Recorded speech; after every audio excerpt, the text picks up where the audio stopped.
This one here to the old one, the starter bushing, and you can see that easily what was wrong.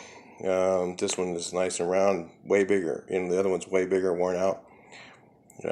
Sometimes they're not that noticeable, but when the starter bushings do go out, they'll make your starter drag really slow, and sometimes your solenoid will make clicking sounds because it's got so much going through it. And if you check your battery and it's good, more than likely it's your starter bushing. Okay, so I'm going to show you guys how you get this thing in here. Fortunately, I have the car up on my lift, which puked out on the ground the other day, and I've had to rebuild it. So if you guys think, hey, I have a messy shop, I'm doing all this by myself, I got a business that I run, and I still manage to restore 2 cars a year. I just have a lot on my plate. So anyway, here's the setup for you guys, and I still take time to make these videos for you. Check this out. What you do is you want something that's a little bit longer than the socket, than the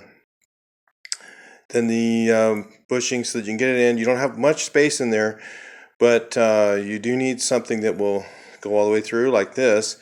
And then so I used a deep socket that has that edge on it.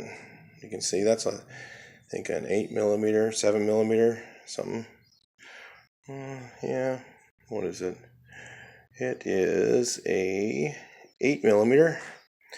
And then what I have here is, this is a pinned, so this extension has a pin in it so that it won't fall out. You don't want to lose anything down in that cavity, because when you're working on the ground, make sure you have one with a really good ball that doesn't snap out. Make sure your ball lines up with your hole on your extension if you're using a ball extension, because when you're on the ground, it's kind of frustrating. I remember doing this when I was 17 years old, 18, say 16 years old, and being so frustrated. Make sure you get the car really high off the ground, because it's just really not easy to do this on the ground. But I'm just showing you what tools to use so you're not trying to figure it out. So I noticed when I used this, the socket bottomed out, but I was able to get it started, which is the main thing you're trying to do. So if you look at that tool, see how that's a little bit, it's not a perfect edge either. So that's not going to hurt you. If it opens it up just a little bit like that, it's not going to hurt it. It's actually going to make it easier to put the starter in. But the bushing itself, the whole thing is pretty much still the same, so it might ride on a little bit further in on the bushing. So then what I'm going to do now is I'm going to get a bigger socket, or I might use the right tool, which is this seal installer. I'm just showing you guys for backyard methods so you can learn how to do this at home. Alright, so here's the tool of champions right here. You put a socket on your extension backwards. Okay, this will give you a decently flat surface to hammer against. And again, you don't want to beat that thing up too much. It usually just slides right in. So you put it on your extension backwards, and you use that to hammer that sucker in place. Let's see how it does. Alright, so that actually worked perfectly. This is whatever it is, an 8-inch or 10-inch extension. Maybe it's 12, I'm not sure.